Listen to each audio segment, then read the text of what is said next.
એ પાંગા આ હું કરશો? હા ભાઈ આ જો ને કાલે ઇન્ડિયા જવું છે ને તો પેકિંગ કરતો હતો ને આ કેટલો સામાન છે કઈ ખબર પડતી નથી. હજી જો ને એટલો પડ્યો છે ને આમાં ઓલરેડી તો ભરી દીધું બધું.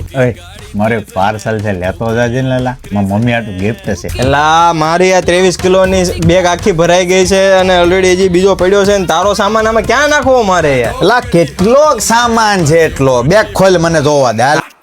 એલા ટોપા બ્લેન્કેટું નો લઈ જવાની હોય, આ બધું તો ઇન્ડિયા આપણે ત્યાં પડ્યું હોય. એક કામ કર એની જગ્યા મારું પાર્સલ લઈ જા, હળવેક થી ફોન હોતા ને લેતો જાય. ના ના હવે ભાઈ આ ઇમિગ્રેશન વાળા પકડશે તો મારે ક્યાં જવું? હજી મારી પાસે મારા પડ્યા છે યાર. હટ તારી તો તે તો બહુ કરી. તો એક કામ કરવી, આપણે તારો ને મારો સામાન કુરિયર કરાવી નાખી. મોબાઈલ ને એવું બધું એમાં અટવાઈ ગયું તો ભાઈ આર વર્લ્ડ નો કોન્ટેક્ટ કરી, ઈ ફોન લેપટોપ કપડા બધું કુરિયર માં લઈ જા ને કેતો હોય તો તને મોકલી દે. બોલ જો ભાઈ તમારે બી હેરાન ન થવું હોય તો આજે આર વર્લ્ડ નો કોન્ટેક્ટ કરો, બધી ડિટેલ તમને નીચે આપેલી જ છે.